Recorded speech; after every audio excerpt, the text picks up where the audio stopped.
안녕하세요, 여러분. 독서치료 전문가 이영식입니다. 이 강좌는 21세기 미디어 시대에 독서치료라고 하는 분야를 여러분들에게 소개하기 위해서 마련되었습니다. 오늘 이 여는 강의를 중심으로 해서 이제 독서치료 개념부터 또 독서치료의 원리, 독서치료의 유형들, 또 프로그램을 개발하는 방법, 그리고 또 기타 독서치료의 자료들, 독서치료를 수행하는 데 있어서 여러 가지 기법들에 관해서 차근차근 여러분과 함께 제가 알고 있는 지식을 나누고자 합니다.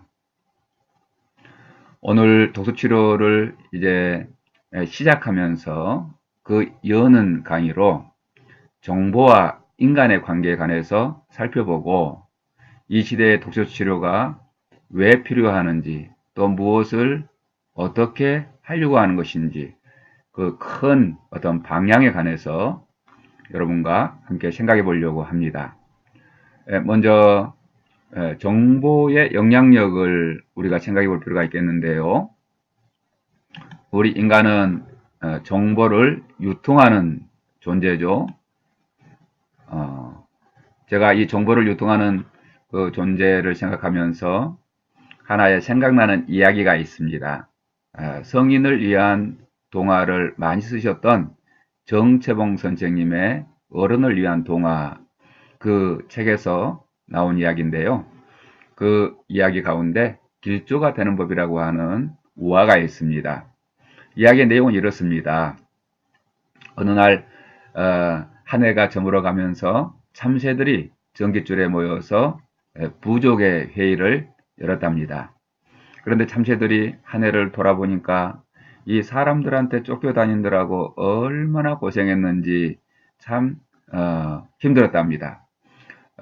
논에다가 호수아비를 세워서 쫓아내고 또 새총으로 쫓아내고 공기총으로 쫓아내고 별의별 방법으로 이 참새들이 고생한 일을 생각하니까 눈물이 났던 거죠. 그런데 그 중에 한 마리의 참새가 손을 번쩍 들고 이렇게 제안을 한 거예요. 여러분, 가만 보니까 사람들에게 다 우리처럼 푸대접만 받는 새가 있는 게 아니라 사람들에게 환영을 받고 길조라고 이제 섬김을 받는, 대접을 받는 그런 새도 있습니다.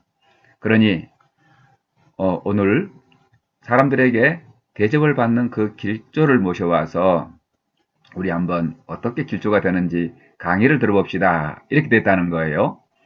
그래 이제 의견이 통일돼 가지고 어떤 새가 사람들한테 환영을 받나 봤더니 제비가 환영을 받거든요. 그도 그럴 것이 저도 이제 시골에서 제비가 처마 밑에 집을 짓고 살아가는 모습을 봤는데요.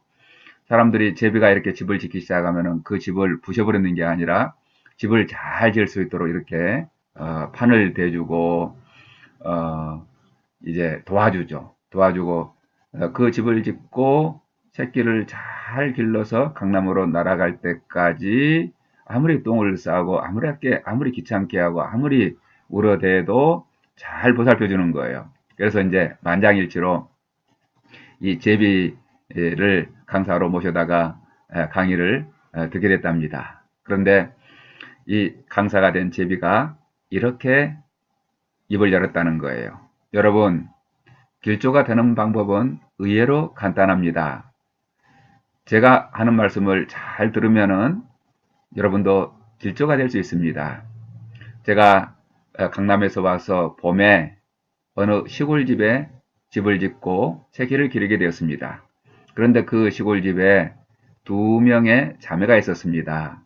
그런데 언니는 전화를 받을 때마다 아주 좋은 소식을 골라서 이제 듣는 거였습니다. 누군가 승진했다는 소식, 또 누군가가 아기를 낳았다는 소식, 아기를 낳아도 쌍둥이를 낳았다는 소식, 또 어딘가 합격했다는 소식, 이런 복된 소식을 전해 듣고 그 소식을 전해 듣자마자 또 다른 친구들한테 전화를 걸어서 예예 아무개가 승진했대, 예예 아무개가 아기를 낳았는데 쌍둥이를 낳았대, 예예 아무개가 많은 돈을 벌었대, 뭐 이런 식으로 전하는 자매가 언니였고, 그런데 둘째는 특이하게도 전화를 받을 때마다 나쁜 소식, 안 된 소식, 비극적인 소식을 듣는 걸 그렇게 좋아했다는 거예요. 누가 시험에 떨어졌다는 둥, 누가 이제 회사에서 쫓겨났다는 둥, 또 투자를 했는데 폭 망했다는 둥,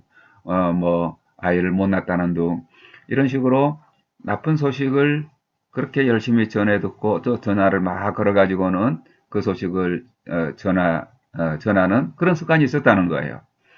왜 세월이 한 해 흐르고 두 해 흐르고 여러 해가 흘렀는데 강남에서 자기가 또 와보니까 참 신기하게도 어, 그 나쁜 소식을 전해 들었던 그 동생은 자기가 관심을 가지고 귀를 기울여서 모아가지고 전한 그 소식처럼 아주 삶이 불행해져 있는데, 반대로 좋은 소식을 열심히 마음을 열고 듣고 다른 사람한테 전했던 그 언니는 자기가 전한 그 소식에 영향을 받아가지고 아주 건강하고 행복하고 재미있는 삶을 살고 있습니다. 그렇게 제비가 자기 경험담을 이야기하고요. 결론을 이렇게 내리는 거죠.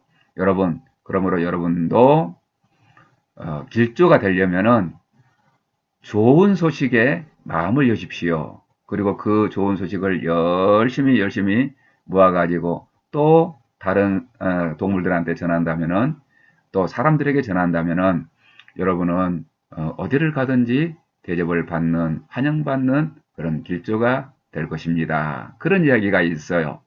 그래서 제가 그 이야기를 읽고 손뼉을 딱 쳤습니다. 아, 그렇구나. 이 사람이라고 하는 것은 정보를 유통하는 존재지. 우리 오감으로, 모든 오감으로 다 정보를 받아들입니다만은, 특별히 이제 정보가 되려면은 그 언어화 작업을 거쳐야 되거든요. 그래서 우리는 귀로 정보를 듣고, 눈으로 정보를 읽어내고, 또 점자를 할 수 있는 사람은 점자로 정보를 받아들여서 그 받아들인 정보를 가지고 사고하잖아요. 그래, 정보는 사고, 우리 생각의 재료와 같습니다.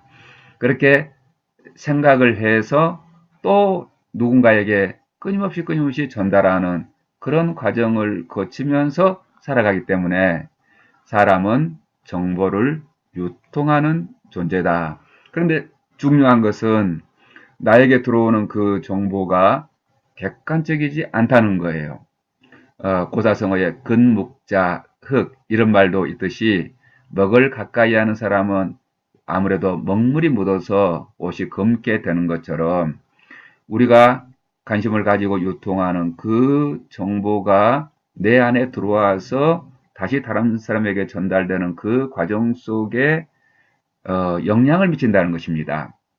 그러니 어떤 정보를 우리가 모아야 될 것인가, 어떤 정보에 관심을 가져야 될 것인가, 나는 어떤 정보에 재빠르게 이제 유통을 하는 유통자로 살고 있는가, 이런 걸 깊이 생각해 볼 필요가 있다는 거죠.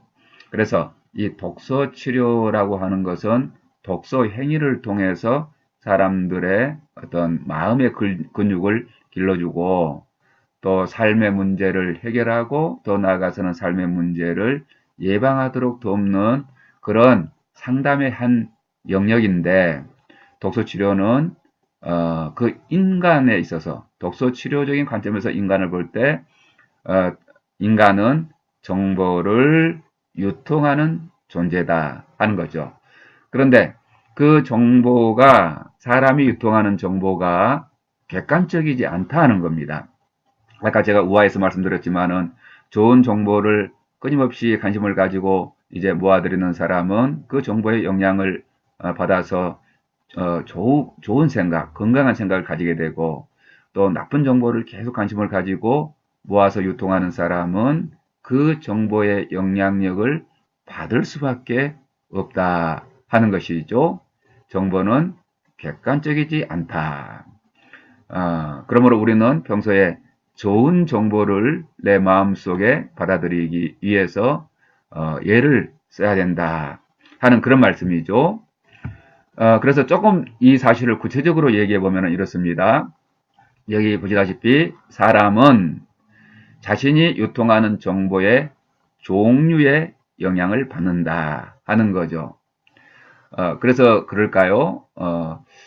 어떤 사람들이 자기가 하는 그 학문에 영향을 받는 경우가 굉장히 많잖아요. 또 어떤 종류의 책을 읽느냐에 따라서 그 입에서 나오는 언어가 달라지는 걸 알 수가 있습니다.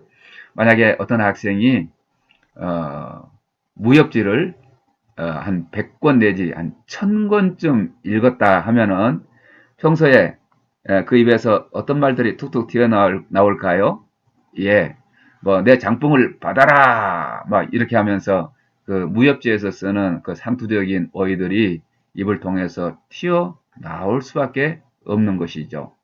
그래서 그 사람은 그 사람의 어떤 말은 그 사람이 관심을 가지고 유통하는 정보의 종류에 영향을 받는다는 거고요. 또 사람은 자신이 유통하는 정보의 빈도에 영향을 받습니다.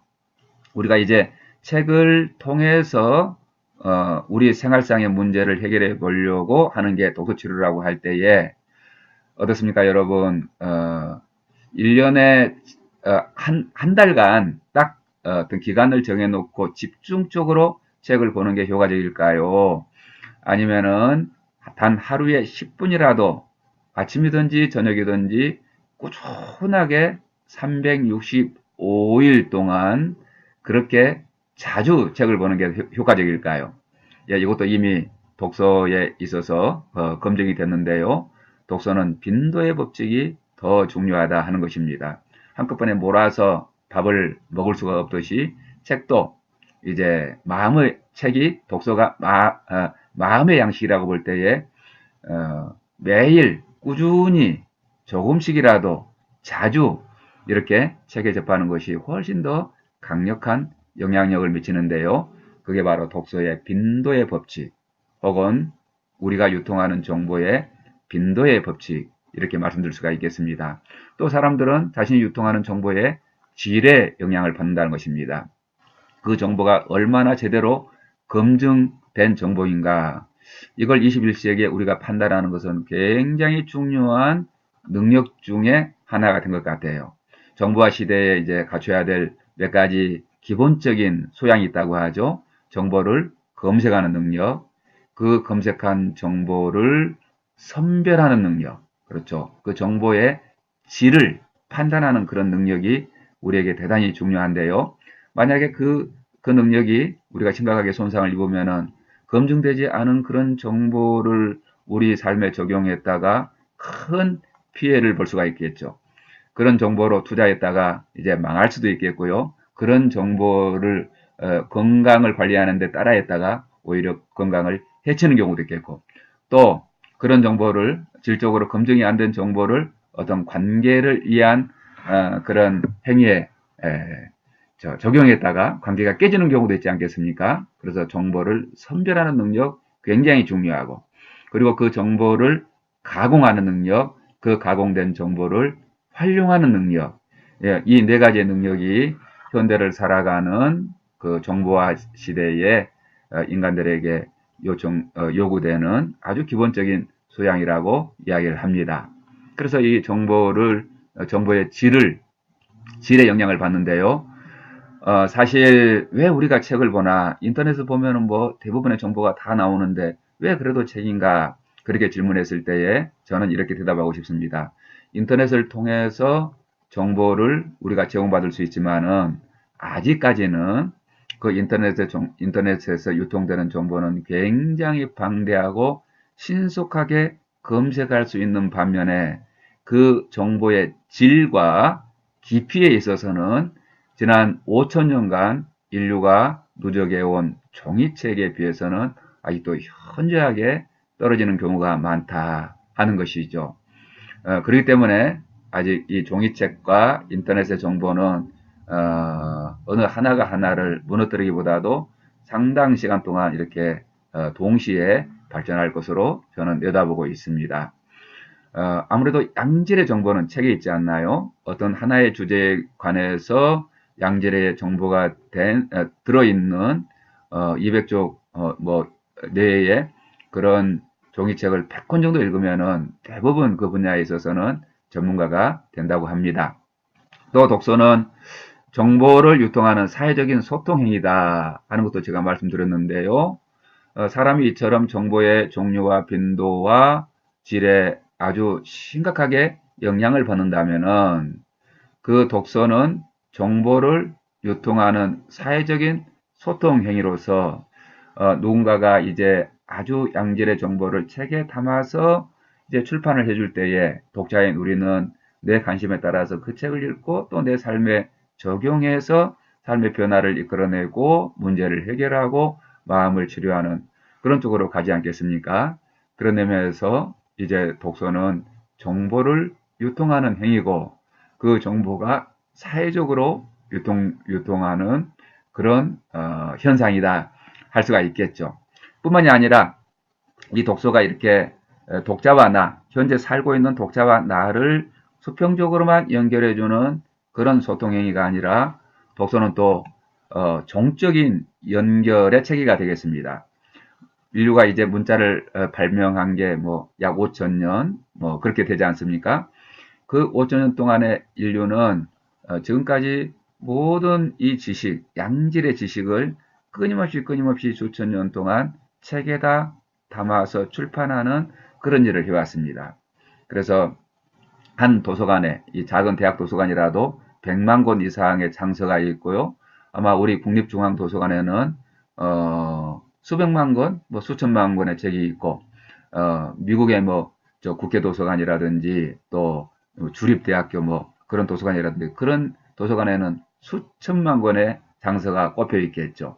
그런데 이 문자로 기록된 책은 시간을 뛰어넘을 수가 있기 때문에 저 5천 년 전에 우리 인류 조상들의 생각을 이해할 수가 있고 100년 전에 인류의 조상들의 생각을 이해할 수가 있고 동시대를 살아가는 사람들의 생각을 이해할 수가 있어서 거대한 이 지식의 보고 이 지식과 지혜의 호수라고 할 수 있는데요.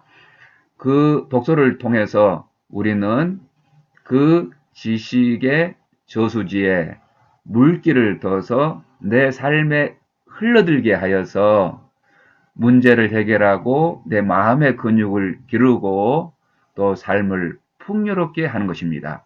그래서 제가 이런 독서를 물고독서다, 물고독서.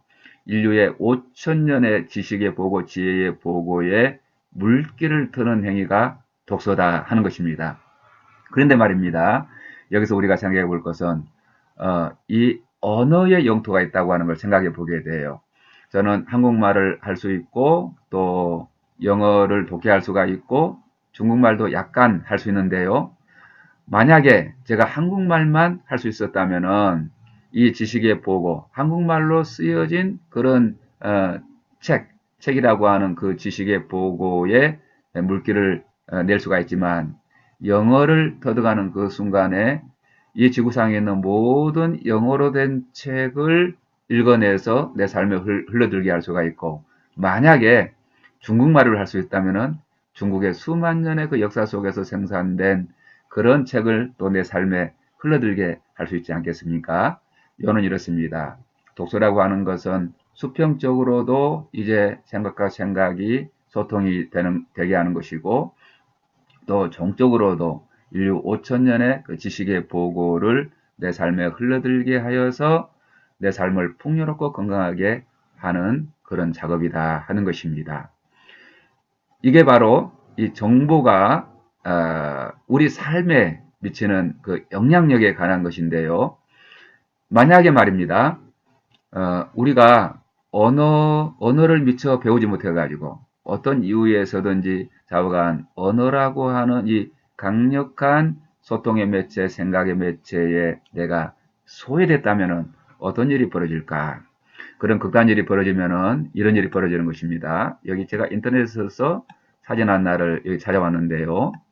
여기 보이는 이 사진은 1920년경 인도에서 발견된 늑대 소녀 사진입니다. 여러분도 늑대 소녀 인도 이렇게 찾아보면은 인터넷에서 어렵지 않게 검색하실 수가 있으신데요. 1920년경 인도에 싱그라고 하는 분이 계셨는데요.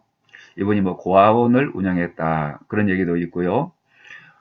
이분이 마을에 자주 출몰하는 이 맹수를 소탕하기 위해서 엽총을 들고 정글로 갔대요.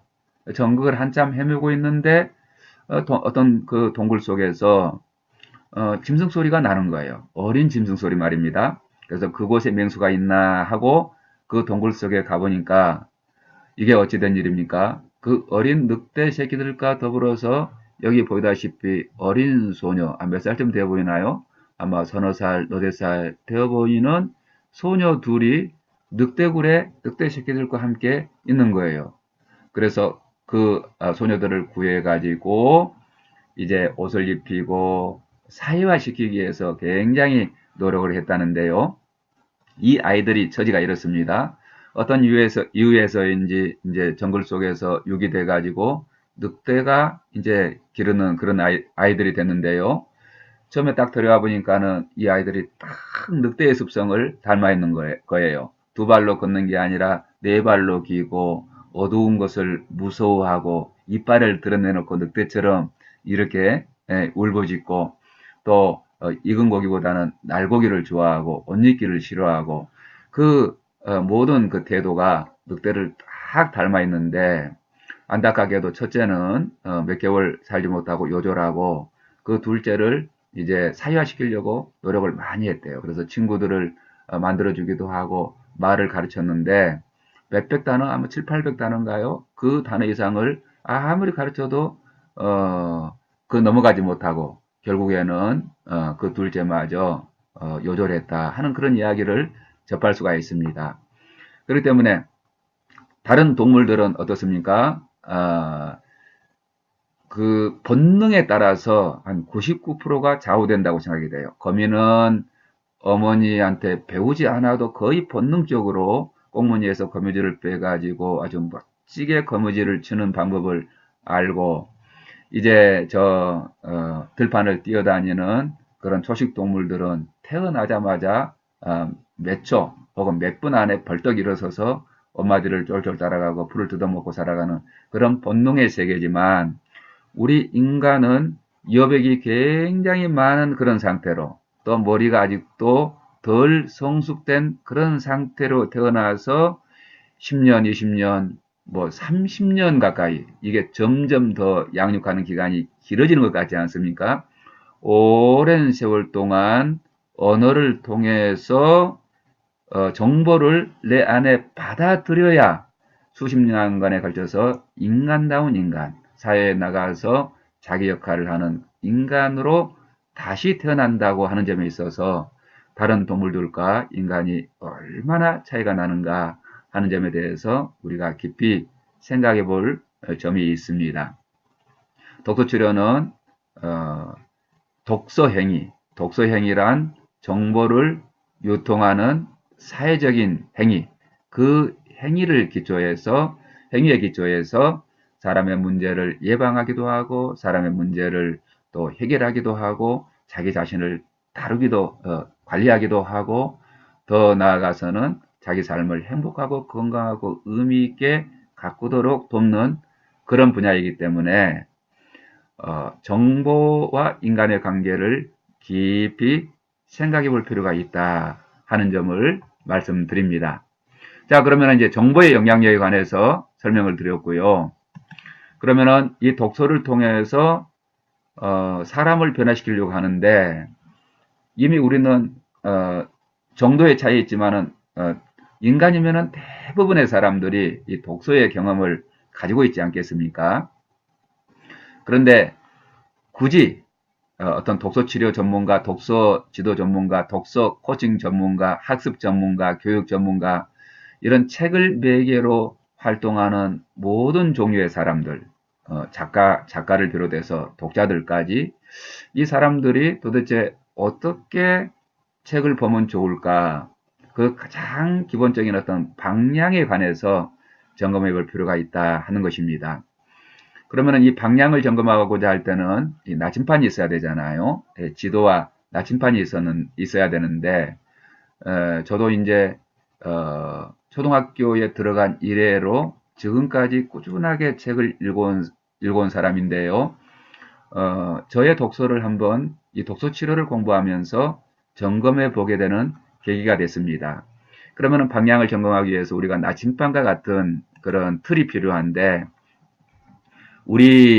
지금 우리가 경험하는 이 사회문화, 교육의 현실, 그런 이 현장 속에서 독서가 정말 균형이 있는가, 또 균형이 깨졌다면 어떤 면이 깨졌는가, 또 깨진 영역은 도대체 어떤 영역인가, 그런 방향 감각을 가지고 이 독서를 통한 나 자신의 변화와 타인의 변화를 이제 추구할 수가 있지 않겠습니까? 그래서 제가 여기 하나 여러분한테 제시하고 싶은 것이 하워드 가드너의 다중지능 이론을 소개하려고 합니다. 하워드 가드너는 이제 미국의 교육 심리학자인데요. 또 지능을 평생 동안 연구하신 분이기도 합니다. 이 하워드 가드너가 이제 다중지능 이론이라 하는 것을 우리에게 내놓았죠. 전통적인 IQ는 사람의 어떤 능력을 종합적으로 이렇게 평가하기보다도 너무 지나치게 한쪽으로 편향된 그 부분만을 평가할 수 있다는 거예요. 그런데 이 하워드 가드너가 연구를 해보니까 지능이 IQ만 존재하는 건 아니다 하는 거죠.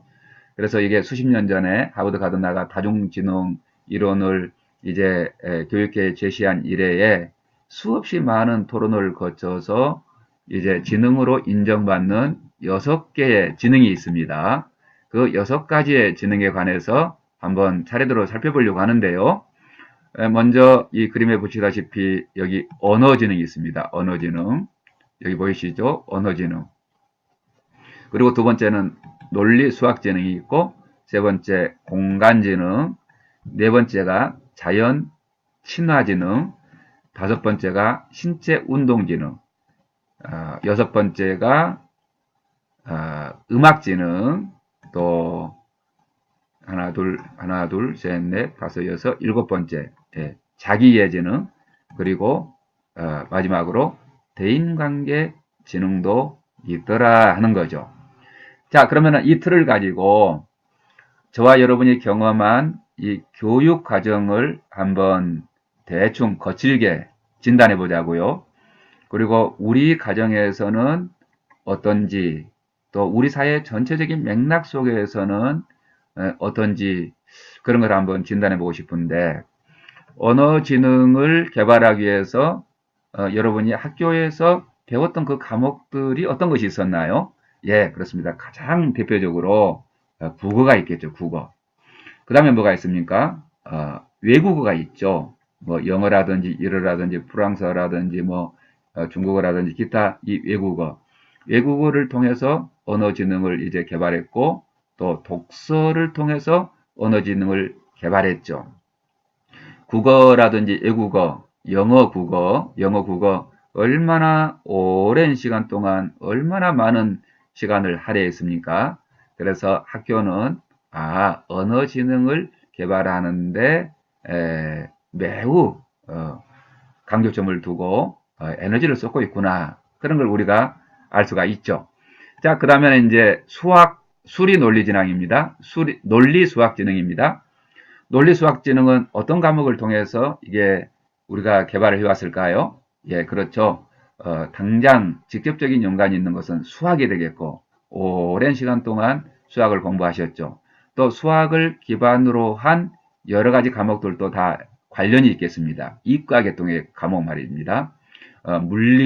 물리학이라든지 화학이라든지 생물학조차도 수학 공식을 모르면은 공부하기가 거의 불가능에 가깝죠. 이런 과목들을 통해서 우리는 오랜 시간 동안 이 수학 지능을 개발해 왔습니다. 이 공간 지능이라고 하는 것은 어떠냐 하면은 공간 지능은 좀 몇 가지 과목에 걸쳐 있더라고요. 먼저 공간 지능과 직접 관련 있는 것은 수학하고도 관련이 있어요. 수학의 어떤 기하학, 그 기하학을 통해서 마음속에서 어떤 공간을 창조하고 공간을 계산하고 공간을 이렇게 관리하고 다스리는 그런 능력을 길렀고, 또 한편으로는 이 체육도 공간지능과 아주 밀접한 관련이 있는 걸 알게 됐습니다. 예를 들어서 체조의 아주 대가인 양악선이 있잖아요. 그 양악선이 뭐 양악선 1, 양악선 2 그런 자기만의 기술을 개발하지 않았습니까? 그래서 도움 닫기를 통해서 탁 공중에 뛰어올라서 빙글빙글 몇 바퀴를 도는 동안에 나의 머리가 하늘에 있는지 땅에 있는지 이 어떤 공간에 대한 감각, 지금 발을 내려야 될지 아직 내리면 안 될지 이런 감각이 없다면은 큰 부상을 당하고 말 거예요. 이 공간지능, 또 미술하고도 관련이 있죠. 공간지능은 미술에 있어서 이제 공간은 필수적인 것이기 때문에. 그런데 미술이든지 체육이든지 또 기하학이든지 우리는 학교 생활을 통해서 이 공간지능을 기르는데 열심히 노력을 했구나. 공간지능이 뛰어난 사람들의 특징이 뭔가요? 뒤로 주차를 잘한다는 거죠. 자, 그 다음에 자연친화지능이 있습니다. 자연친화지능은 어떤 과목으로 길렀나요? 그러니까 어떤 분이 실과요 그랬는데요. 실과하고는 좀 거리가 멉니다. 자연친화지능이라고 하는 것은 뭐냐면은 자연 속에서 충분하게 생존할 수 있는 그런 능력을 말해요. 자연친화지능이 가장 뛰어난 사람들은 아마존 정글에서 벌거벗고 채집으로 살아가는 그런 원주민이 아닐까 생각해 봐요. 제가 한번 텔레비전에서 다큐멘터리를 본 적이 있는데요. 아마존 정글에서 살아가는 여인들 부족이 있더라고요. 그 여인들이 이제 밖에 나가서 뭐 가재를 채집하고 뭐 또 수렵 활동을 하고 물고기를 잡고 그러는데 와 대단하더라고요. 만약에 제가 거기서 그렇게 위통을 다 벗고 살라고 그랬으면은 한나절을 견디지 못하고 아마 온갖 벌레에 물려가지고 병원에 실려갔을 텐데요. 와 대단하구나 대단하구나 그런 생각을 했습니다. 그런데 참 안타까운 것은 현대 우리 공교육에는 이 자연친화지능이 갈수록 이제 떨어지는 그런 구조가 만들어지고 있다고 하는 데 대해서 굉장히 안타깝게 생각합니다. 만약에 말입니다. 여러분, 우리가 살고 있는 이 도시에 전기가 딱 일주일만 안 들어온다면 어떤 일이 벌어지겠습니까? 제가 장담하건대 원시 사회보다도 더 열악한 환경이 되고 말 겁니다. 전기가 만약에 정전이 되면은 여러분 휴대폰은 벌써 사용할 수 없게 됩니다. 휴대폰을 쓸 수 있도록 하는 기지국 자체가 작동을 하지 않기 때문에 휴대폰은 목통이 되고 또 여러분 은행에 있는 그 돈은 다 뺄 수도 없고 집에 있는 현금 외에는 쓸모가 없게 되겠죠. 교통신호는 다 마비가 되고 상수도 하수도도 다 전기로 물을 퍼올리고 작동하는 게 많을 텐데 그거 안 되고 냉장고 안 되고 한번 생각해 보세요. 온 도시가 난리가 날 거예요. 그런데 자연친화지능이 뛰어난 사람들은 그런 환경 속에서 저 산속에 가서도 넉넉하게 살아남는 그런 지능들이 현대 도시 사람들은 심각하게 지금 결여되어 있다 하는 것이죠. 자, 그런데 이 자연에 잘 적응하는 그런 능력도 지능의 하나라고 하는 것이 하워드 가드너의 이제 주장이 되겠습니다. 자, 신체운동지능이 있습니다. 신체운동지능은 우리가 체육을 통해서 열심히 공부를 했는데요. 이것도 안타깝게도 우리가 이제 학교 생활을 경험해 보면은 유치원 때는 막 열심히 운동시키고 초등학교 저학년 때도 열심히 운동장에서 뛰어놀고 그러다가 중학교 되고 고등학교 올라가면 올라갈수록 입시에 눌려가지고 몸을 움직이는 정식 과목은 정말로 빈약해지는 걸 알 수가 있습니다. 제가 이제 고등학교 입시 때는 체력장이라고 하는 것을 봤는데요. 체력장, 이 신체적인 운동 지능이 정식 과목으로 점수에 올라갔었거든요. 그런데 어느 순간인가 체력장이 싹 폐지가 되더라고요. 그 폐기가 된 계기를 지금도 기억하고 있습니다. 이 아이들이 평소에는 운동을 안 하다가 체육 과목이 학년이 올라가면 올라갈수록 슬그머니 없어지니까 그냥 드립다 공부만 하다가 이제 체력장이 닫혀서 이제 조금 운동하고 조금이라도 더 그 점수를 내기 위해서 무리해서 뛰다가 어떤 아이가 죽는 일이 발생한 거예요. 그래서 이제 이 교육부에서 깜짝 놀래가지고 아예 체력장을 폐지해버리자. 이렇게 된 걸로 제가 알고 있습니다. 그래서일까요? 이 신체운동지능이 뛰어난 사람은 체육과로 가버리고 다른 아이들은 이 신체운동지능을 이제 개별적인 그런 활동으로 그렇게 치부되고 있는 현실이 참 안타깝게 생각이 됩니다. 그 다음에 음악지능이 있고요. 음악지능은 우리 민족 전체가 뛰어난 것 같고, 그 다음에 아주 중요한 두 가지 지능을 설명할 차례입니다. 제가 하워드 가드너의 이 다중지능 이론에서 가장 중요한 공헌, 하워드 가드너의 다중지능 이론이 공헌한 가장 중요한 두 가지 지능 이론, 그걸 지금 소개하기 위해서 이 긴 설명을 드렸는데요. 하워드 가드너는 자기 이해 지능과 대인관계 지능이 있다 하는 것을 지금 주장을 했죠. 자기의 지능과 대인관계 지능은 학자들이 연구해 본 결과 이게 따로따로 떨어져 있는 게 아니라 이 손바닥과 손등의 관계와 같다.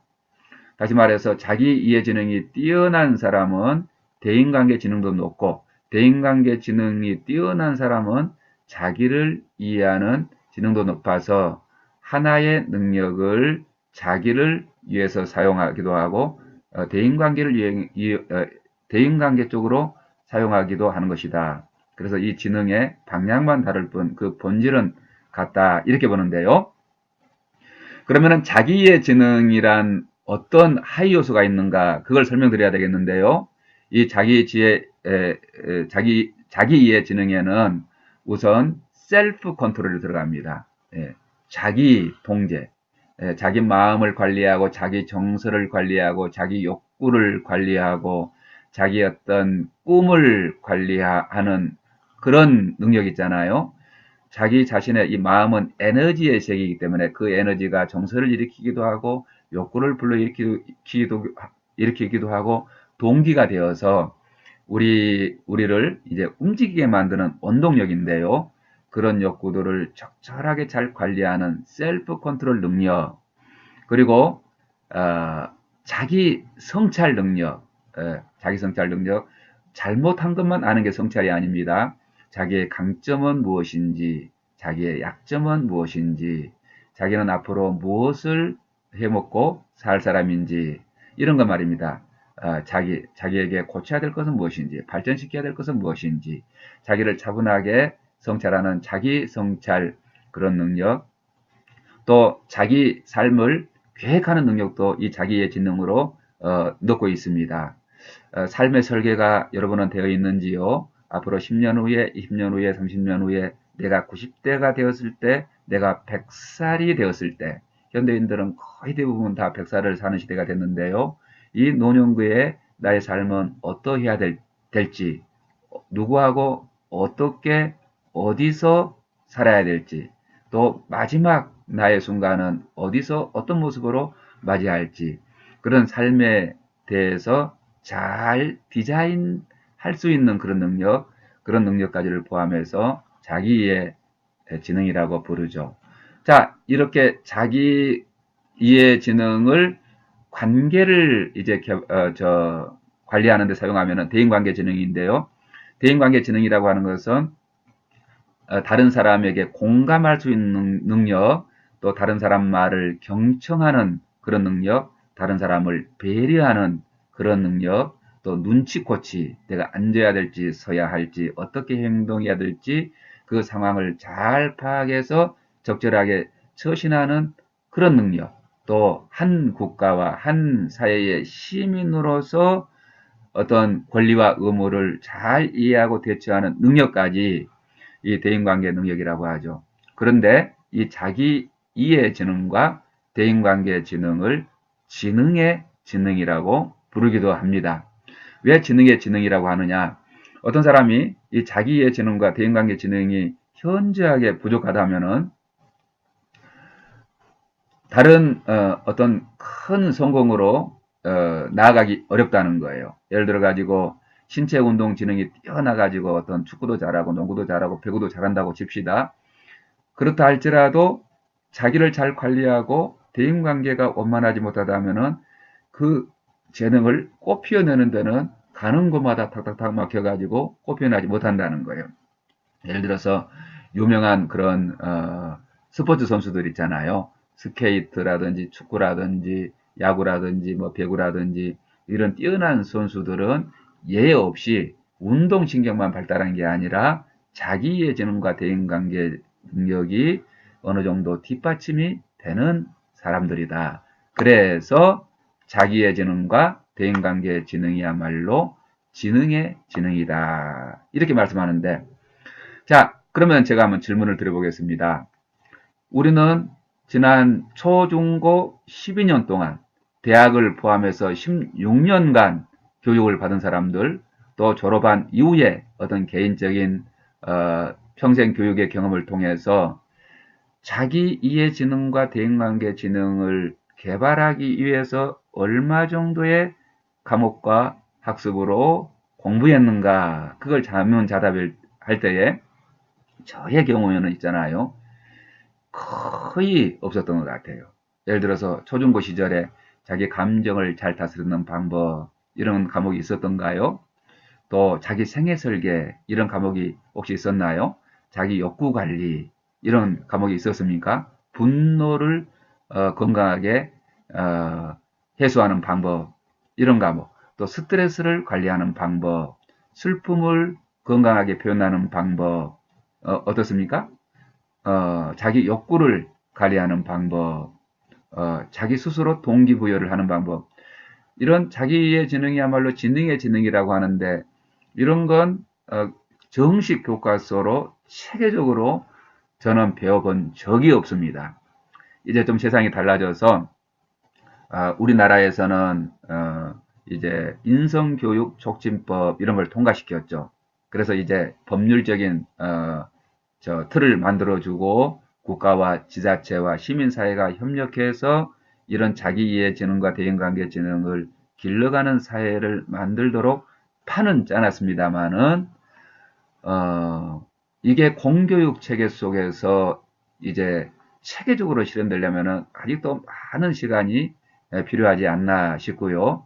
또 가정에서도 이런 부모들에게 의식 자체가 없기 때문에 영수국에 관한 책들은 무수하게 사주고 시험 성적 올리는 학원에는 열심히 보내지만은 자기의 지능을 개발하고 대인관계 지능을 개발하는 그런 데는 어느 정도 책과 어느 정도 신경을 쓰는지, 어느 정도 시간을 할애하는지, 어떤 구조를 만들어주는지, 부모들은 또 어떻게 성장하고 어떻게 노력하는지 우리 스스로를 깊이 반성해 보게 됩니다.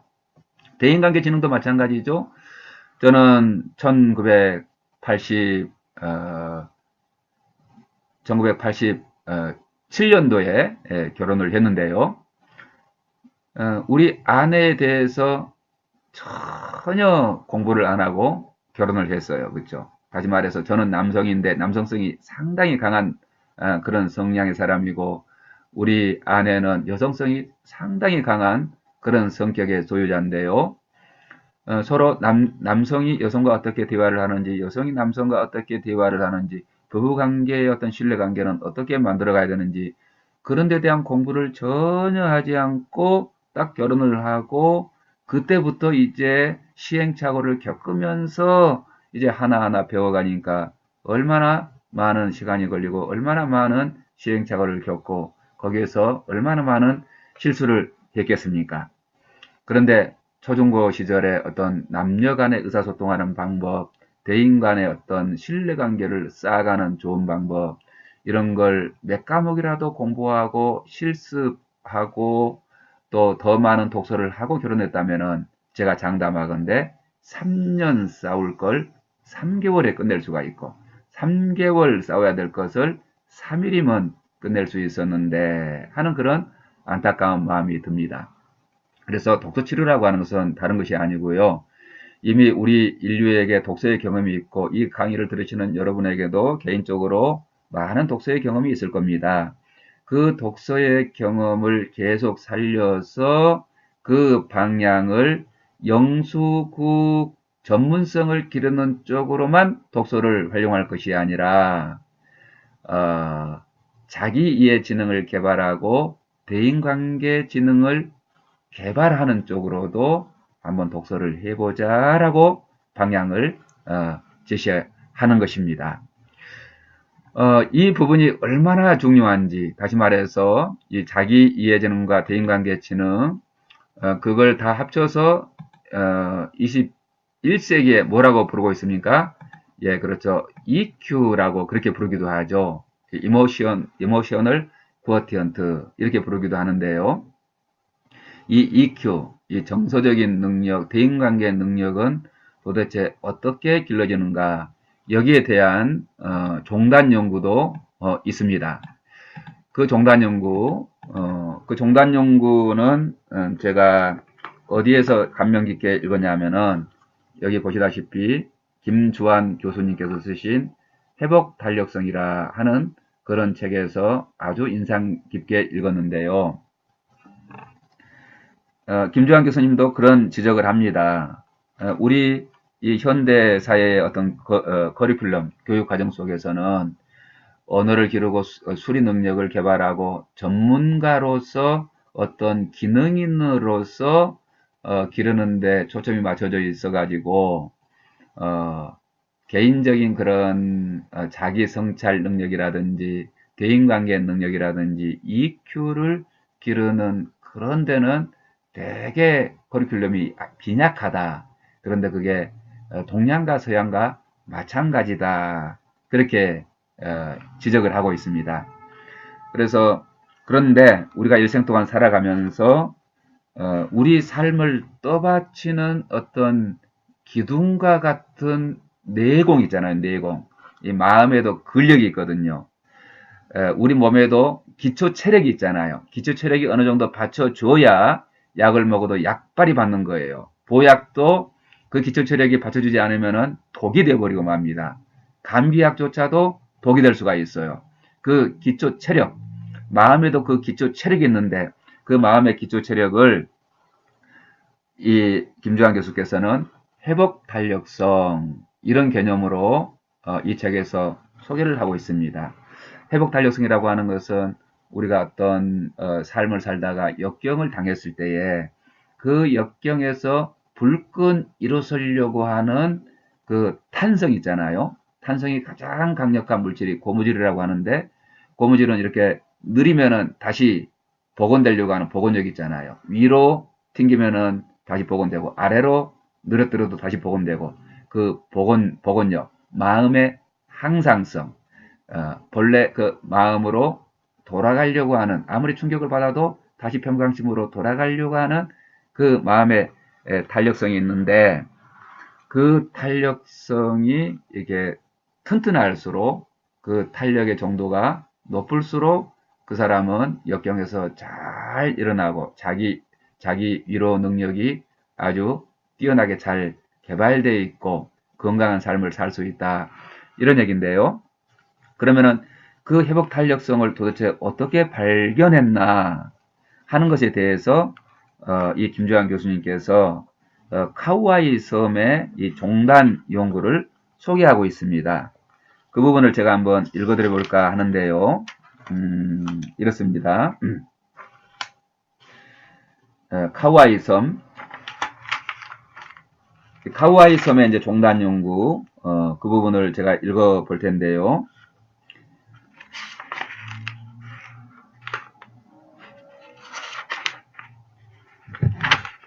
한국 전쟁이 끝난 다음해인 1954년 미국 본토로부터 소아과 의사, 정신과 의사, 사회복지사, 심리학자에 이르기까지 다양한 학문적 관심을 가진 일군의 학자들이 절망과 좌절로 가득 찬 이 섬에 도착했다. 훗날 사회과학의 역사상 가장 야심찬 연구 중의 하나로 기록될 카우아이 섬 종단 연구가 시작된 것이다. 이 연구자들은 1955년에 카우아이 섬에서 태어난 모든 신생아 833명을 대상으로 해서 이들이 어른이 될 때까지 추적 조사하는 대규모 연구 프로젝트에 착수하였다. 카우아이 섬이 연구 대상으로 선정된 것은 무엇보다도 열악한 사회 경제적 환경 때문이었다. 한 인간이 태어나서 겪을 수 있는 불운이 모두 모여있는 곳이 카우아이 섬이었다. 그리고 그 섬에서 태어난 사람들 대부분은 성인이 되어서도 계속 그 섬에 산다. 인구 유동이 적은 이 섬은 그 자체로서 하나의 닫힌 세상이었다.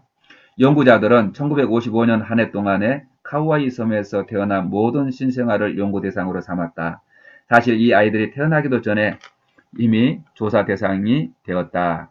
연구자들은 1954년부터 출산한 모든 산모들을 조사하기 시작했다. 이 연구가 기념비적인 이유는 앞으로는 이런 연구가 다시 반복될 가능성이 거의 없기 때문이다. 민주주의 국가에서 일정한 조건에 해당하는 모든 사람에 대한 조사 연구를 하는 것은 사실 불가능하다. 실험 참가자의 의향과 관계없이 모든 사람들을 강제로 실험 대상으로 삼아야 하기 때문이다. 하지만 이런 전수조사가 1950년대 중반 미국의 식민지였던 가난한 섬 카우아이에서는 가능했다. 카우아이 섬에서 1954년에 임신을 한 모든 산모는 결혼을 했든 안 했든 심지어 10대 미성년자 임산부라 할지라도 예외 없이 연구 대상이 되었다. 연구 대상이 되었던 신생아들에 대해서는 그들이 엄마 뱃속에 있을 때부터 상상할 수 있는 거의 모든 데이터가 수집되었다. 산모의 건강, 가족관계, 직업, 성격 등 모든 사항이 장시간의 인터뷰를 통해 기록되었다. 임산부뿐만 아니라 태아의 모든 가족 구성원에 대한 세세한 자료까지 전부 포함되었다. 이 연구는 결국 한 인간이 어머니의 뱃속에서부터 겪는 여러 가지 건강상의 문제나 사건, 사고, 그리고 가정 환경이, 사회 경제적 환경이 그 아이가 어른이 되기까지 어떤 영향을 얼마만큼이나 미치는가를 체계적이고도 전체적으로 바라보기 위한 야심찬 시도였다. 아이들이 30세가 넘는 성인이 될 때까지 이 연구는 계속되었으며 무려 90%에 가까운 698명이 조사 대상으로 끝까지 남았다. 종단 연구에서 장기간에 걸쳐 이렇게까지 높은 잔존율을 보이는 경우는 극히 드문 일이었다. 1955년에 태어난 카와이 섬의 아이들은 10여 년 넘게 추적 조사한 연구의 첫 결과물은 1971년 카우아이의 아이들이라는 제목으로 처음 출간되었다. 이 아이들이 18세가 될 때까지 연구 결과는 1977년에 두 번째 책으로 출간되었다. 이 연구가 발견한 것은 사실 우리가 세상을 바라보는 관점과 삶의 방식을 송두리째 바꿔놓을 수도 있는 엄청난 것이었으나 연구자들은 그때까지도 이 사실을 미처 깨닫지 못하고 있었다. 카우아이 섬의 연구자들은 어떠한 요인이 한 인간을 사회적 부적응자로 만들며 그들의 삶을 불행으로 이끄는가 하는 문제에만 관심을 쏟았다. 어렸을 적에 어떠한 경험이나 사건들이 훗날 질병, 성격적인 결함, 사회적 부적응, 무능력, 우울증, 정신질환, 범죄 등을 유발시키는가에 초점을 맞추었던 것이다. 오랜 기간 동안 많은 시간과 돈을 투자하여 얻은 연구 결과는 그러나 상식에서 크게 벗어나지 않는 거였다. 결손가정의 아이들일수록 학교나 사회에 적응하기 힘들었으며 부모의 성격이나 정신건강에 결함이 있을 때 아이들에게 나쁜 영향을 미치는 것으로 나타났다. 부모와의 관계나 동료와의 관계가 좋은 아이일수록 자율성과 자기 효능감도 좋은 것으로 나타났다. 이 정도의 발견은 굳이 이런 대규모 조사를 하지 않아도 짐작 가능한 사실이다. 결국 뻔한 사실을 다시 한번 확인한 정도라고 할 수 있다. 그랬는데요. 이 연구의 책임자가 에미 워너였답니다. 이 에미 워너는 여자분이신데요. 이 산더미처럼 쌓인 종단 연구 보고서를 앞에 두고 절망에 빠졌대요. 이 오랜 시간 동안 이 엄청난 예산과 인력을 투입해서 얻어낸 결과가 굳이 이런 연구를 하지 않아도 다 알아차릴 수 있는 정도의 결과였던 거죠. 그 중에서 이 고위험군이 있었다는군요. 전체 이 아이들이 698명이었는데 그 698명 중에서도 정말로 열악한 아이들 201명을 추려가지고 또 고위험군으로 분류하고 집중적으로 연구를 하고 있었는데요. 그 고위험군에 속한 그 아이 가운데 하나의 사례가 눈에 띄는 거예요. 그 아이가 뭐냐면은 마이클이라고 하는 아이입니다. 이제 세월이 지나서 이 아이가 20살 가까이 됐고 이제 고등학교를 졸업하고 미국의 이제 본토의 대학에 진학할 그런 또래 아이인데 이 아이의 사례를 읽다가 에미 어너의 눈이 화등잔만하게 커졌다는 거예요. 도대체 왜 이런 일이 일어났을까요? 이 마이클의 사례에 대해서 이렇게 쓰고 있습니다. 마이클은 그 섬에 어느 누구보다도 열악한 환경에서 태어났고 자랐다.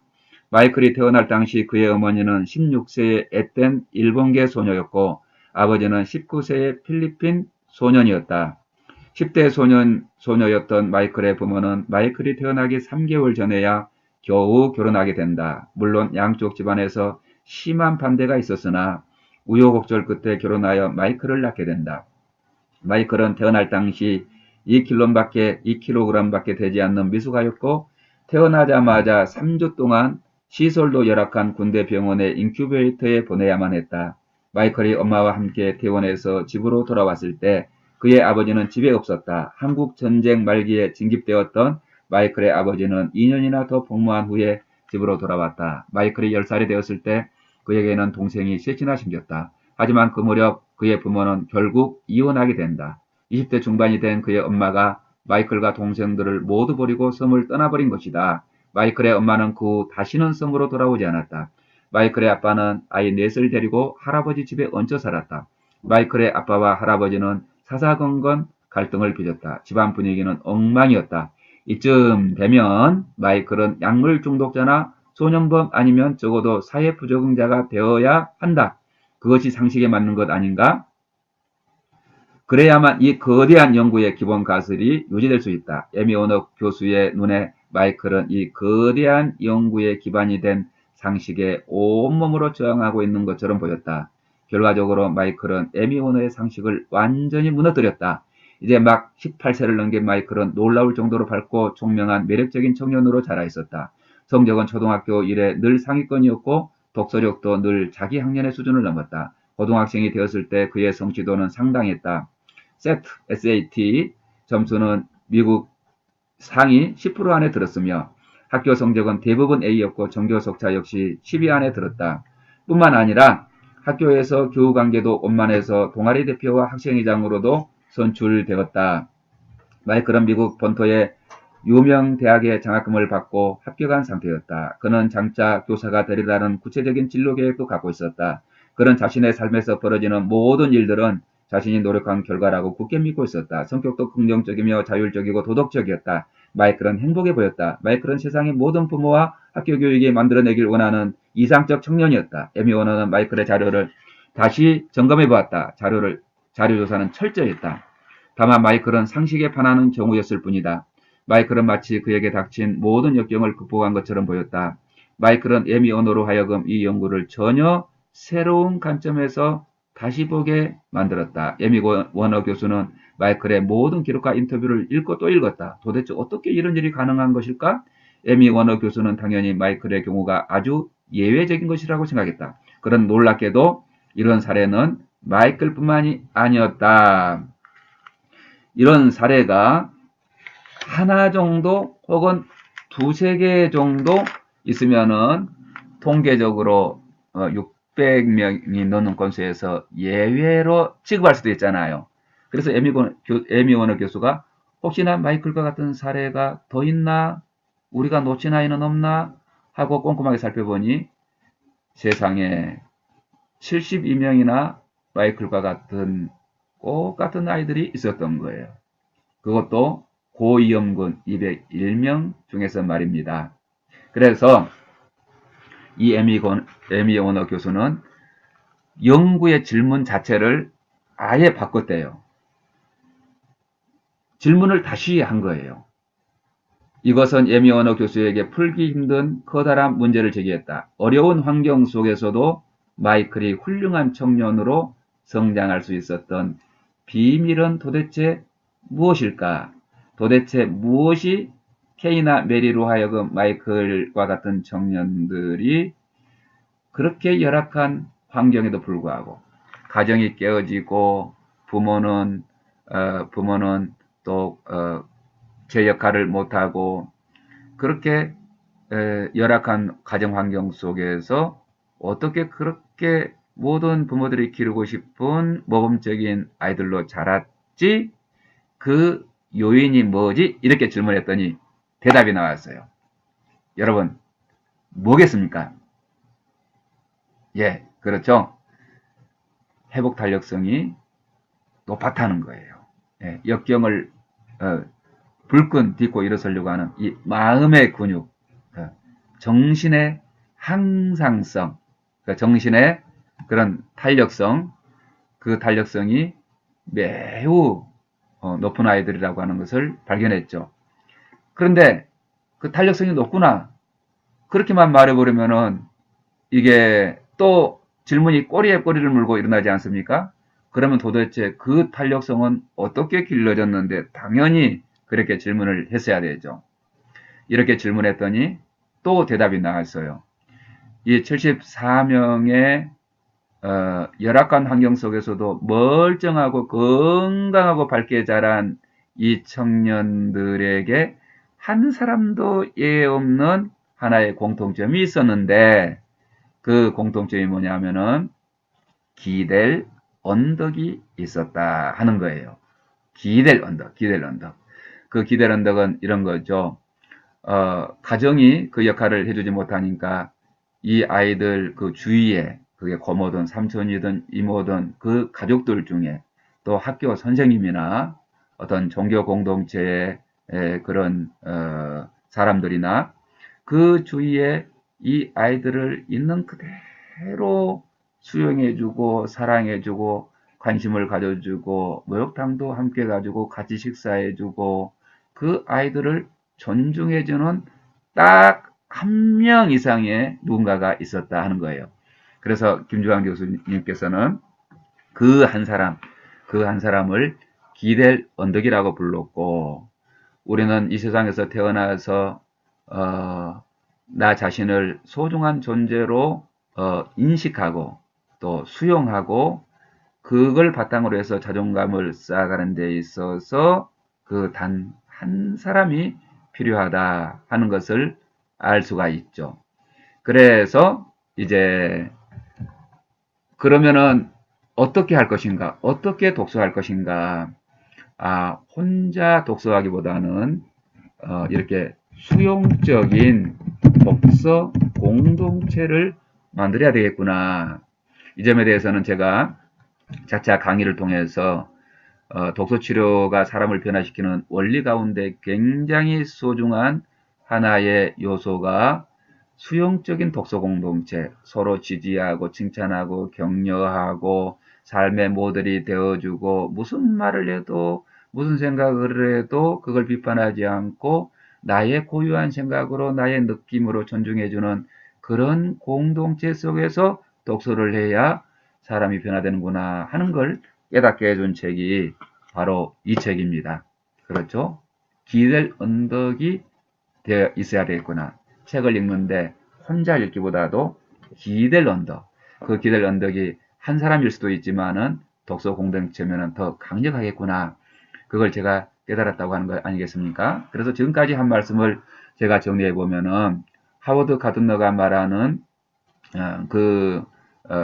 자기 이해 지능, 대인관계 지능, 다시 말해서 EQ, Emotional Quotient를 개발하기 위한 방향으로도 우리가 책을 읽되 혼자만 책을 읽는 게 아니라 병행해서 개인적인 독서를 병행해서 카우아이 섬의 그 종단 연구에서 그 발견한 기댈 언덕이 되어주는 공동체와 더불어서 책을 읽는다면 더 강력한 변화의 힘을 가진 그런 독서를 경험할 수 있겠구나. 제가 그렇게 생각하고 이 일에 헌신하여 지금까지 달려왔고요. 앞으로도 달려갈 것입니다. 자, 그런데 이 하워드 가드너나 카와이 종단 연구에서만 이제 이 점을 이야기하는 게 아니라요. 또 다른 종단 연구에서도 한 사람, 우리가 이제 학교 교육만 받고 사는 시대는 아니잖아요. 한 사람을 태어나서 100세까지 펼쳐봤을 때 어떤 점에 초점을 맞추고 독서를 해야 되는지, 우리가 어떤 점에 관심을 가지고 더 공부를 해야 되는지에 대한 그런 방향 감각을 제시하는 연구들이 또 있습니다. 그 연구는 제가 또 다른 책을 통해서 소개를 해보려고 하는데요. 하버드 대학교 인생성장 보고서 행복의 조건이라고 하는 책을 여러분에게 소개해 보려고 합니다.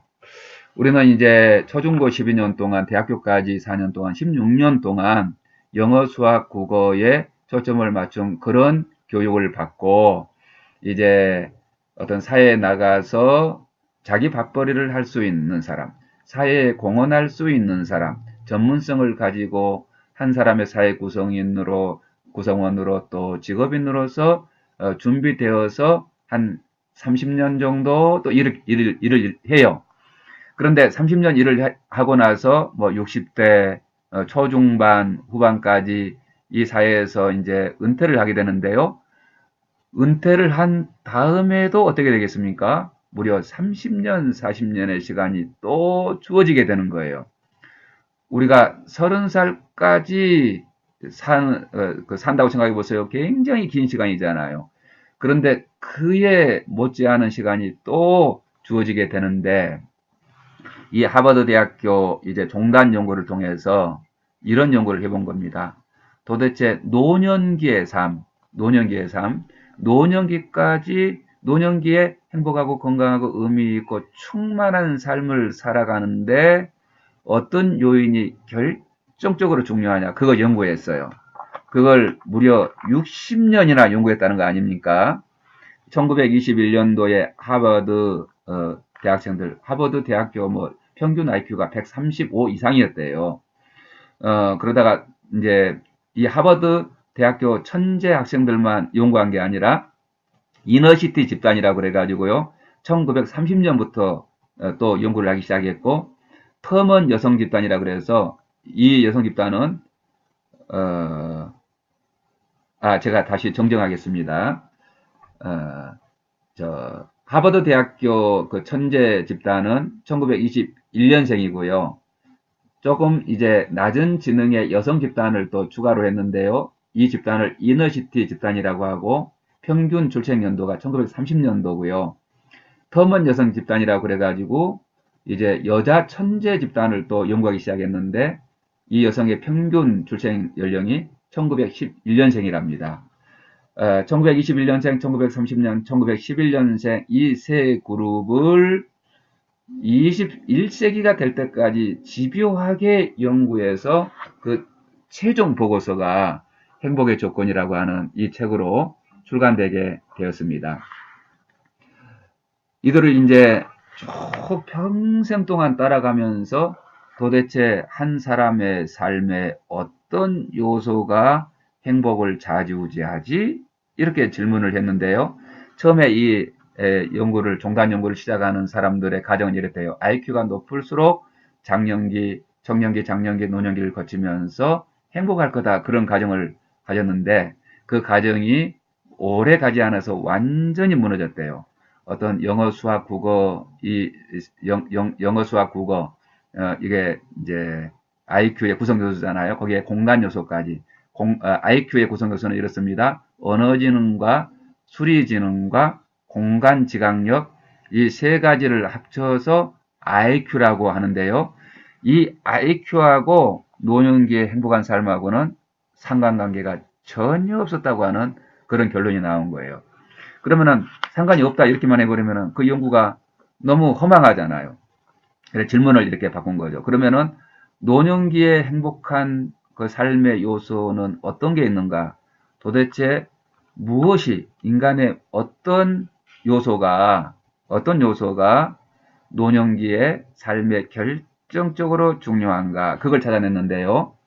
이 책에 찾아낸 게 몇 가지 있습니다. 제가 한번 읽어드려 볼게요. 16쪽에 있네요. 16쪽에 첫 번째는 고통에 대응하는 성숙한 방어기제 이렇게 불렀어요. 고통에 대응하는 성숙한 방어기제. 이게 뭡니까? 하버드 가든너 방식으로 말하자면은 자기 성찰 지능이 뛰어나다는 뜻이고 결정적으로 중요하다는 뜻이고 또 김주환 교수님의 회복 탄력성 방식으로 얘기하자면은 어떤 건가요? 회복 탄력성이 높은 사람. 이게 이제 노년기에 결정적으로 중요했고요. 그 다음에 교육인데요. 교육은 학교 교육을 말하는 게 아니에요. 평생 동안 어떤 자기 스스로 학습을 해오는 사람들이 노년기에도 건강하고 행복하고 의미 있고 충만한 삶을 산다고 하는 것을 이 책에서 보고하고 있고, 그 다음에 안정된 결혼 생활, 금연, 금주, 운동, 이건 미국의 상황이니까 잘 새겨두시면 되겠습니다.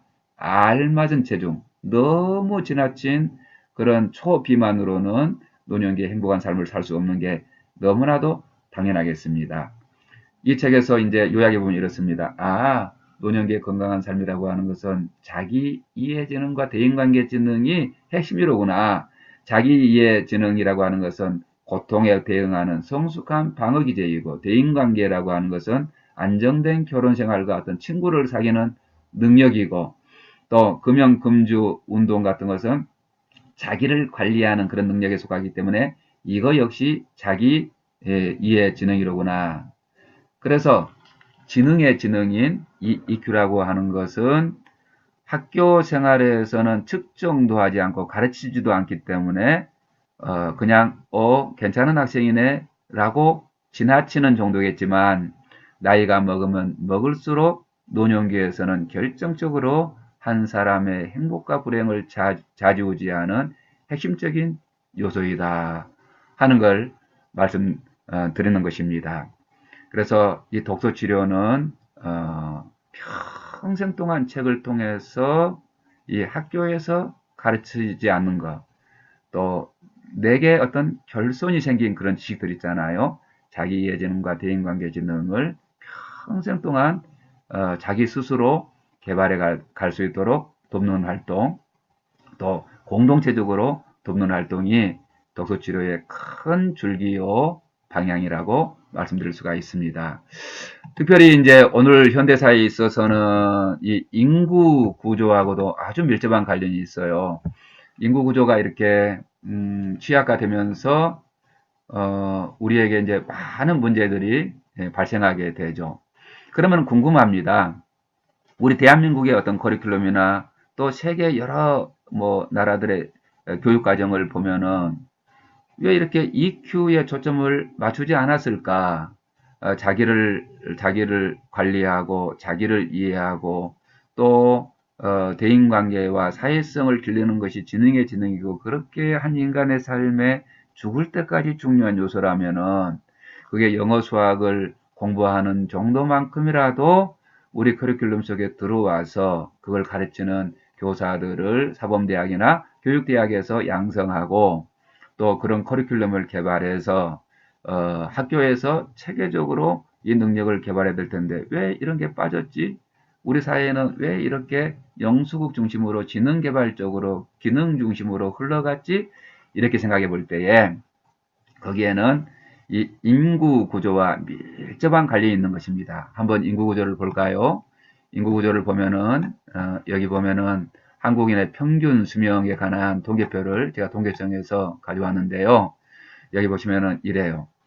1927년도에는 한국인의 평균 수명이 몇 살이었나요? 33.7세. 42년에 45세, 60세가 넘기 시작한 것이 70년대네요. 71년도에는 평균 수명이 62.3세, 99년도에는 75세 이렇게 됐잖아요. 그런데 이렇게 평균 수명만 이렇게 급격하게 변화된 게 아니라 평균 수명이 이렇게 가파르게 올라간 데 비해서 또 한편으로는 어떠냐 하면은 이 출산율 있잖아요. 이 출산율은 또 현저하게 떨어지는 걸 알 수가 있습니다. 출산율. 그래서 출산율 통계도 한번 보여드려 본다면은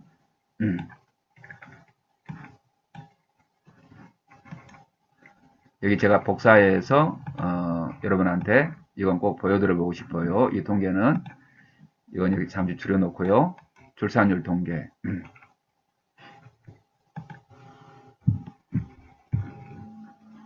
예, 잠시만 기다려주세요. 출산율 통계 가져오겠습니다.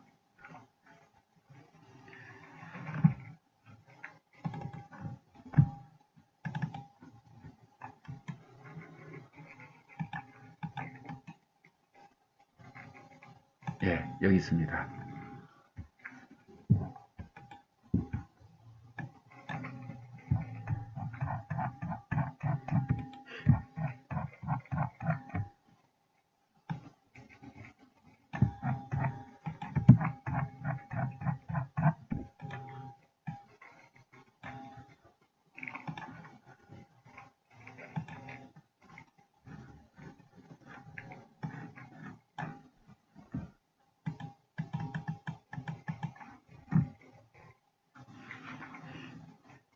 네, 잠시만 기다려주시면 고맙겠습니다. 지금 출산율 통계 이 그림이 여러분한테 잘 보여지지가 않는데요. 잠시만 기다려주시면 고맙겠습니다. 예.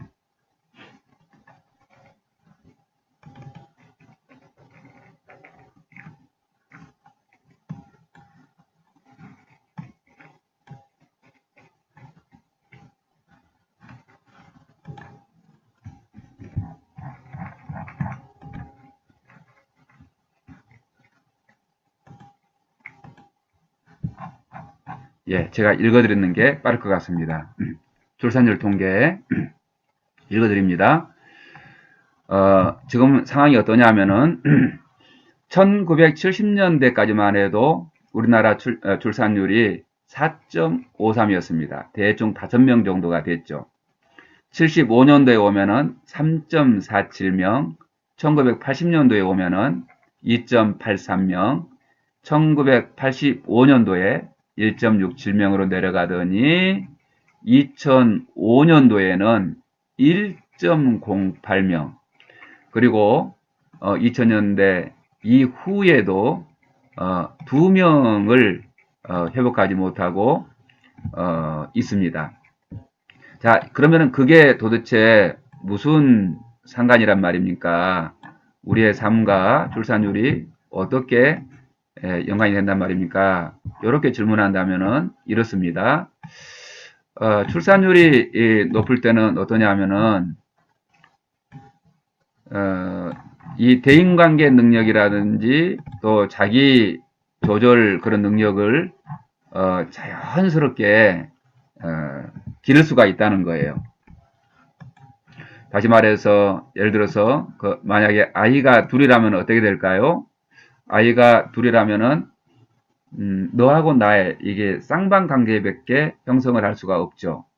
그래서 서로 싸우고 팩 토라져 가지고 방으로 들어가면은 끝입니다. 중재자가 없거든요. 혼자 있으면 상황이 더 심각하고요. 그렇기 때문에 최소한도 자녀가 3명 정도는 돼야 중재자가 있어서 사회성과 정치를 배울 수 있다고 그래요. 2명 정도 있다면은요. 2명이면 관계가 딱 하나뿐이잖아요. 3명이면 이렇게 됩니다. A, B, B, C, A, B, A 이렇게 해서 둘씩 묶을 수 있는 관계수가 3개가 생기잖아요. 따로 놀 수도 있잖아요. 함께 똘똘 뭉칠 수도 있잖아요. 서로 적대 관계를 이룰 수도 있잖아요. 그래서 최소한도 그 관계가 5가지 뭐 되는데 4명이 되면은 갑자기 관계수가 더 많아지고 뭐 5명, 6명 된다면은 막 수백 가지, 수천 가지의 그 관계의 그 수가 생기게 되는 것입니다. 그렇기 때문에 우리 형제 자매가 만약에 5남매였다 하면은 그 5남매가 맺을 수 있는 그 관계의 수를 생각해 보면은 거의 한 마을이라고 해도 과언이 아니라 그렇게 얘기를 합니다. 거기다가 이제 형제 자매가 그렇게 줄어들게 되면은 또 종적인 관계가 무너지잖아요. 최근에는 고모도 없고 이모도 없고 삼촌도 없고 외삼촌도 없고 그런 아이들이 무수하게 지금 생기고 있습니다. 그런데 사실은 아직까지도 저 높은 자리에 올라가서 교육 과정을 주무르시는 어른들이 그 출산율 통계표에 보면은 적어도 형제 자매들이 3명 이상, 4명, 5명 많은 경우에는 7, 8남매 있는 그런 환경에서 자란 분들이 아직도 고위직에 앉아서 커리큘럼을 개발하고 있으니 지금 하나나 둘 정말 관계 문제로 죽을 만큼 괴로운 우리 아이들의 그 아픔을 진정으로 이해할 수 있겠는가 그런 생각을 깊이 해볼 필요가 있겠습니다. 그래서 이렇게 인구 구조가 급격하게 변화되게 된 데는 우리나라의 어떤 강력한 그런 산하 정책이 영향을 미쳤죠. 제가 시대별 가족계획 표를 한번 여러분한테 보여드려 보면요. 이거 기억나시는 분 꽤 많을 것 같은데요. 1961년도에 한번 보세요. 어떻게 달라지는지 보세요. 알맞게 낳아서 훌륭하게 키우자. 여기는 알맞게 낳죠요. 61년도입니다. 63년도에 덮어놓고 낳다 보면 거짓골 못 면한다. 이런 표들이요. 뭐 전봇대에도 붙여 있고 교실 뒤에도 붙여 있고 뭐 담배값에도 붙여 있고 눈 돌리면 붙여 있었습니다. 약봉지에도 붙여 있었어요. 1966년도 3명 자녀를 3년 도울로 35세 이전에 단산하자. 그래서 이때까지는 3명까지는 낳자고 하네요. 71년도에 딸 아들 구별 말고 둘만 낳아 잘 기르자. 유명한 표죠. 1980년 잘 키운 딸 하나 10아들 안 부럽다. 국가가 나서서 하나만 낳재요. 여기 셋, 둘, 하나 이렇게 줄어들고 있습니다. 82년 둘도 많다. 하나 낳고 알뜰살뜰. 아이 대놓고 이제 하나 낳자고 장려하네요. 86년 하나로 만족합니다. 우리는 외동딸. 90년 엄마 건강, 아기 건강, 적게 낳아 밝은 생활. 아직도 적게 낳자요. 그러나 하나나 둘이나 뭐 셋이나 이런 숫자가 빠졌죠. 2004년도 이때부터는 이제 인구 문제가 심각하다고 하는 것을 국가가 깨닫고 출산 장려 정책으로 상당히 돌아섰는데 뭐라고 하나요? 아빠 하나는 싫어요. 엄마 저도 동생을 갖고 싶어요. 2006년 낳을수록 희망 가득, 기를수록 행복 가득. 어떤 정책이라고 하는 것은 수십 년간에 걸쳐서 사람들을 세뇌시키기 때문에 표 하나 바꾼다고 그래 아이 많이 낳아야지 그런 시대가 열릴 턱이 없는 거죠. 지금 우리나라는 이대로 출산율이 계속 유지되면은 몇십 년 후에는 자연 소멸된다고까지 비관적으로 그렇게 얘기하는 사람도 있습니다. 그런데 제가 어떤 인구 감소의 위험에 관해서 이야기하고자 하는 것은 아니고요. 이처럼 이제 형제 자매 가족 관계 가족 공동체 속에서 3명 이상의 형제 자매들과 서로 상호 소통하면서 자연스럽게 자기 조절 능력이나 대인관계 지능이나 사회성을 길르지 못한 그런 시대의 아이들이 지금 학교를 가고 어른으로 성장해 가고 있는데 정작 이들을 가리키는 어른들은 3명 이상의 그런 가족 공동체에서 건강하게 자란 사람들이 그렇지 못한 세대들을 가리키고 있다 하는 거예요. 솔직하게 말하면 저는 이제 5남매 중에 하나인데요. 저는 베이비 부머 시대에 이제 출생을 한 사람이잖아요. 동네마다 아이들로 가득 찼었어요. 학교 가도 바글바글, 시장에 가도 바글바글, 동네 가도 바글바글. 이거 문턱만 나서면 아이들이 바글바글. 그렇기 때문에 저는 평생 소원이 뭐였냐면은 제발 내 공간이 하나 있었으면 좋겠다. 내 방 하나 있었으면 좋겠다. 그래서 차라리 학교에서 누가 왕따 시켜줬으면 좋겠다. 그렇게까지 생각하면서 자랐다고요. 그러니 이런 구조 속에서 자란 사람들이 하나나 둘 형제 자매 이모 고모 삼촌이 없는 그런 환경 속에서 자란 그런 아이들을 가르쳐야 되는 시대를 우리가 맞이했는데 독서 치료를 통해서 이 아픈 부분, 이 결손된 부분, 이 시대적인 필요를 우리가 메꿀 필요가 있다 하는 것이 저의 생각입니다.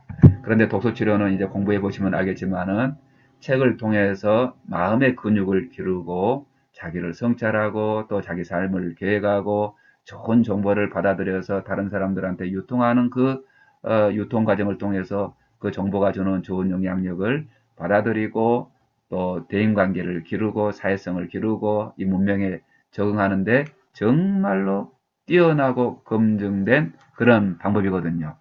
책은 널려 있잖아요. 단지 그 책을 활용하는 관점이 부재하고 또 촉진자가 부재하고 또 아이디어가 부족한 것 뿐이지 자료는 널리고 널려 있다. 지난 5천년 동안 우리 인류가 책에다가 지혜를 담아놨다 하는 거죠. 이제는 그 물꼬를 터야 될 때가 아니겠습니까? 그 물꼬를 터서 내 삶에 흘러들게 하고 우리 가정에 흘러들게 하고 또 우리 사회에 흘러들게 하고 학교 교육에 흘러들게 하고 이 국가에 흘러들게 해서 인류 문명 속에 흘러들게 해서 건강하고 또 행복하고 또 충만한 그런 삶을 살도록 이끌고자 하는 게 이제 도서치료라고 할 수가 있는 겁니다. 그래서 끝으로 이렇게 요약을 해보겠습니다. 지금까지 제가 여러분하고 이제 나눈 이 강의를 다시 한번 요약을 해보자 하면은 그러면 독서치를 통해서 뭘 하고자 하는 것인가, 뭘 가지고 하고자 하는 것인가, 그건 책을 가지고자 하는 것이고요. 조금 더 보편적으로 정보, 우리 삶에 활용 가능한 유익한 정보, 그 정보를 가지고자 하는 것이고, 뭘 통해서 하자는 것인가, 인간의 독서하는 행위, 또 기댈 언덕이 되어주는 독서 공동체, 그 공동체를 기반으로 하자는 것인데 어떤 방향으로 가자는 것인가 거기에 대해서 이렇게 여러분에게 5가지로 요약을 해드립니다. 균형 있는 거, 그러니까 그렇다고 해서 이제 전문성을 기르는 그런 지식 기반의 독서를 하지 말자 그렇게 이해하면 또 곤란하겠죠. 그래서 그런 전문성을 위한 독서를 지금까지 오랫동안 모든 사회가 그냥 달겨들어서 했으니 우리가 균형 있는 독서, 자기 이해 지능과 또 대인관계 지능, 회복 탄력성을 기르는 그런 독서를 더 열심히 해서 균형을 맞춰보자. 또 인류의 지식과 지혜의 물꼬를 터서 내 삶에 흘러들게 해서 내 삶을 건강하고 풍요롭고 충만하게 살아보자. 이렇게 말씀드리고요. 또 평생 학습자로 학교 교육이 교육의 끝이 아니지 않습니까? 학교 교육은 30년을 살기 위한 예비 교육이었다면 또 다른 30년, 40년이 우리 삶의 앞에 놓여 있는데 그 30년, 40년을 의미 있고 가치 있게 살아내기 위해서는 어떤 공부가 우리에게 필요하겠는가 그랬을 때 평생 학습자로 책을 통해서 좋은 정보를 받아들이기 위해서도 독서치료가 필요하다 하는 것입니다. 그리고 또한 모든 세대가 더불어 성장하기 위해서도 책이 필요한 것입니다. 우리는 대학을 졸업하면 공부가 끝났다고 생각하면 큰일 납니다. 대학을 끝나고 우리가 이제 결혼을 하고 육아를 하는 그 순간에 우리는 또 잘하고 있어야 되죠. 어떻게 잘해야 되겠습니까? 아이들이 초등학교 들어가면 초등학교 부모로 자라 있어야 되고, 중학교 사춘기에 접어들면 사춘기 부모답게 자라 있어야 되고, 그들이 이제 대학교 들어가면 또 대학생의 부모답게 자라 있어야 되고, 아이들만 자라는 거 아닙니다. 우리 부모들도 같이 성장해 줘야 돼요. 그런데 어떤 한 세대가 성장이 탁 막히면은 아이들이 왜 미성숙하냐고 막 치고받잖아요. 그게 사춘기예요. 그런데 부모들이 사춘기 부모답게 그 리더십이라든지 정신세계라든지 지식이라든지 이렇게 자라있다면은 그 울타리 속에서 아이들이 안정감을 가지고 행복하게 자기 꿈을 갖고 나가지 않겠습니까? 그래서 아이들만 자라서는 안 돼요. 세 개의 세대가 같이 자라야 돼요. 나도 자라야 되고 우리 자녀도 자라야 되고 나의 부모 그러니까 손자, 엄마, 아빠, 할머니, 할아버지 이 세 세대가 독서를 통해서 같이 성장해 줄 때에 우리 사회는 보다 더 건강하고 행복한 사회가 될 것으로 저는 확신합니다. 그리고 무엇보다도 독서치료가 가장 강력한 대목이 어떤 거냐면은 문제가 이미 일어나기 전에 책을 통해서 예방교육을 할 수가 있다고 하는 거예요. 문제가 터진 다음에 동분서주하면서 고치러 다니는 것보다 문제를 예방하는 것이 천번만번 낫겠죠. 그런데 다른 어떤 구두로 하는 그런 상담은 예방교육을 하기에는 부적절한 경우가 참 많이 있거든요. 또 책은 문제가 일어나지 않아도 그 문제를 예견하고 우리가 같이 책을 읽고 이제 미리 학습을 할 수 있지 않겠습니까? 왜냐하면 책 속에 다 전문적인 지식이 들어있기 때문에. 그래서 문제를 예방하는데도 뛰어난 그런 강점을 가진 것이 독서치료다. 이렇게 말씀을 드릴 수가 있겠네요.